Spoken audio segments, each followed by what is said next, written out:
बिस्मिल्लाहिर्रहमानिर्रहीम। अस्सलाम वालेकुम बच्चों। आज हम स्टार्ट करने जा रहे हैं एक्सरसाइज 8.2। नहायत ही आसान एक्सरसाइज है बेटा। सबसे पहले हम इसका समझेंगे कुछ बेसिक कंसेप्ट जो कि बहुत ज़रूरी है बेटा। हमारा जो क्वेश्चन नंबर 1 है ना, उसमें बात होगी स्लोप ऑफ हॉरिजॉन्टल लाइन की। ठीक है, कि जो एक आपके पास हॉरिजॉन्टल लाइन होती है उसकी स्लोप क्या होती है। हॉरिजॉन्टल लाइन आप समझते हैं, जब मैं एक टू लाइन्स ड्रा करता हूँ तो ये जो हमारी एक लेटी हुई लाइन होती है, ऐसे सीधी लाइन, इसको हम कहते हैं हॉरिजॉन्टल लाइन।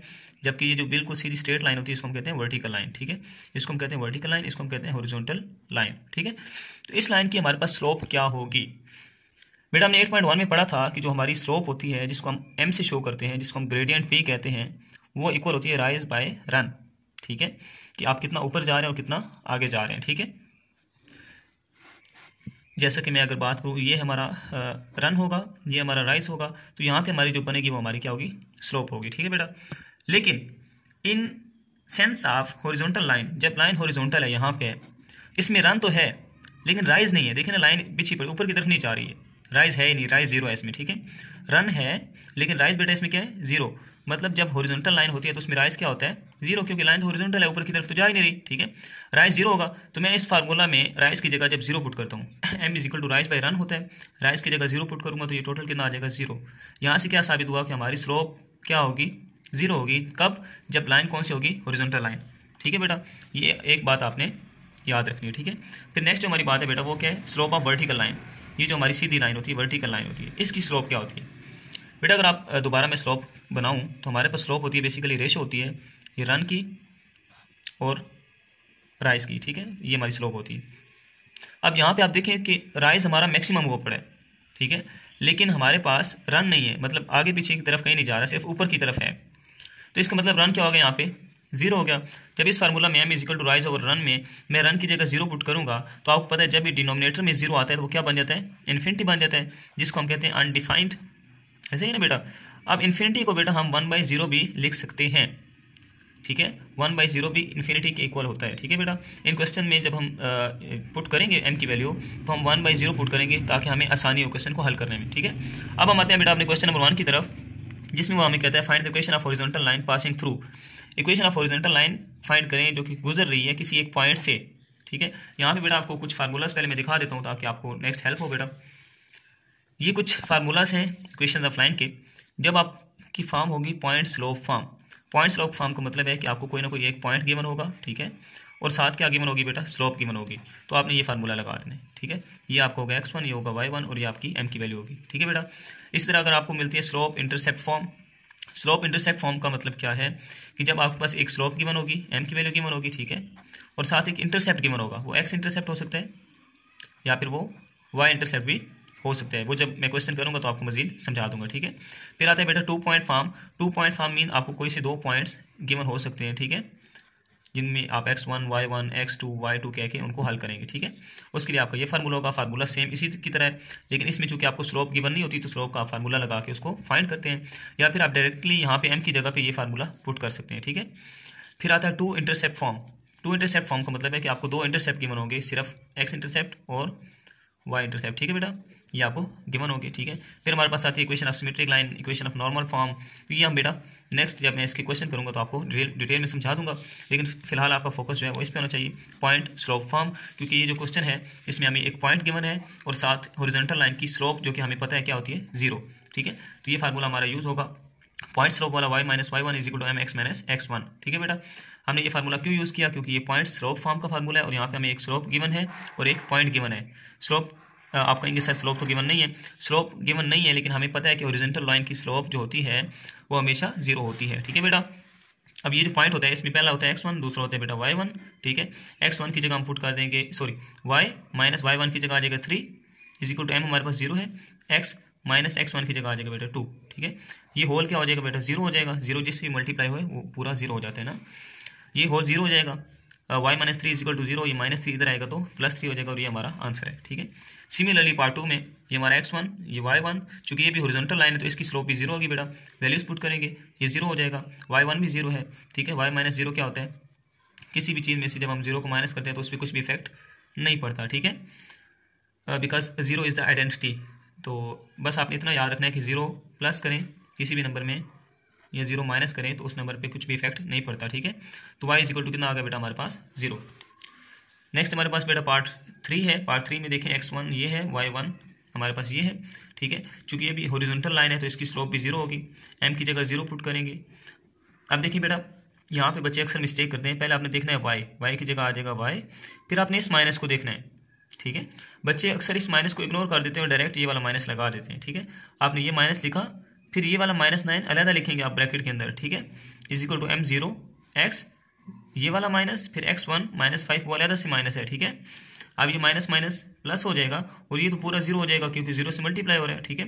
ये +9 जब इस साइड पे आएगा तो -9 ये हमारा आंसर होगा बेटा, ठीक है। इसी तरह पार्ट 4 की बात करें, ये हमारा x1 बेटा, ये हमारा y1, ठीक है। स्लोप 0 होगी क्योंकि हॉरिजॉन्टल लाइन है, ठीक है। m की जगह 0 पुट कर देंगे, x1 की जगह इसकी वैल्यू, y1 की जगह उसकी वैल्यू पुट करेंगे, ये माइनस माइनस प्लस हो जाएगा, ये पूरा 0 हो जाएगा बेटा, ठीक है। ये जब प्लस वैल्यू इधर आएगी तो माइनस हो जाएगी, ये हमारा आंसर होगा, ठीक है। इसमें कोई ज़्यादा बात नहीं है, ठीक, सिंपल क्वेश्चन थे। नेक्स्ट क्वेश्चन नंबर 2 जो है बेटा हमारे पास, उसमें कहते हैं find the equation of vertical line passing through point. ये पॉइंट है कोई जिसमें से एक लाइन गुजर रही है, ठीक है, वो वर्टिकल लाइन है। तो वर्टिकल लाइन में हमें पता है कि हमें स्लोप क्या होती है, हमारी इन्फिनिटी होती है, जिसको हम 1/0 भी कह सकते हैं, ठीक है।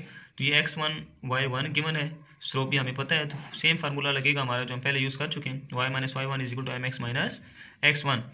देखिए बेटा y - y1 कितना है हमारे पास 5 पुट कर दिया, m की जगह पुट कर देंगे 1/0, x माइनस x1 कितना है 1, तो उसकी जगह 1 पुट कर दिया, ठीक है। अब बेटा यहाँ पे देखिए ये 0 यहाँ पे क्या हो रहा है, डिवाइड हो रहा है, जब इस साइड पे जाएगा तो मल्टीप्लाई हो जाएगा, 0 इधर मल्टीप्लाई हो गया, यहाँ पे आ जाएगा x - 1, ठीक है। ये 0 जब इस पूरी वैल्यू से मल्टीप्लाई हो जाएगा होगा तो इसको क्या कर देगा, 0 कर देगा, इज इक्वल टू x - 1। ये -1 जब दूसरी साइड पे जाएगा तो ये क्या हो जाएगा, +1 हो जाएगा। इसको x इज इक्वल टू 1 लिखो या 1 इज इक्वल टू x लिखो, बात एक ही है, ठीक है। तो मैंने लिख लिया x इज इक्वल टू 1, तो ये हमारा क्या होगा बेटा, आंसर होगा, ठीक है।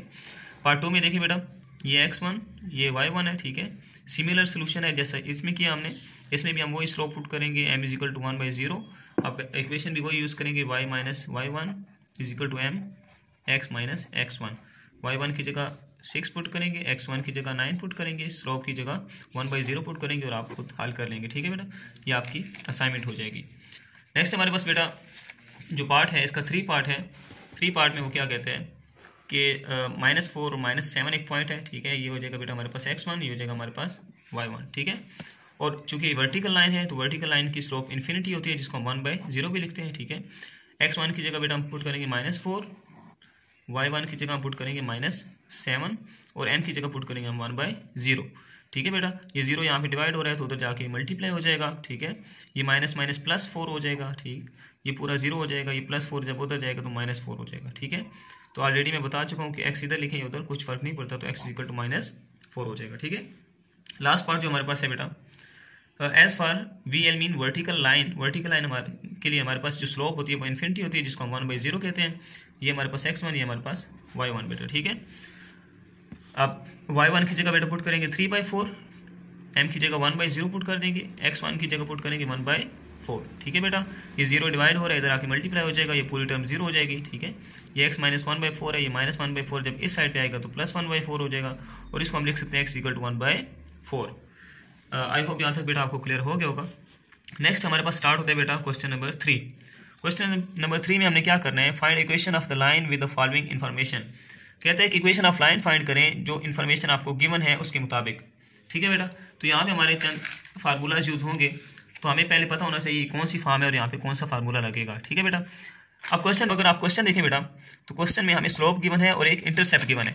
ये y इंटरसेप्ट है, लेकिन है तो इंटरसेप्ट ही, एक स्लोप गिवन है एक इंटरसेप्ट गिवन है। तो हमारा जब स्लोप इंटरसेप्ट फॉर्म होती है बेटा, तो कौन सा फार्मूला लगता है, y equal to mx plus C, y equal to mx plus C, ये फार्मूला यूज़ होगा, ठीक है बेटा।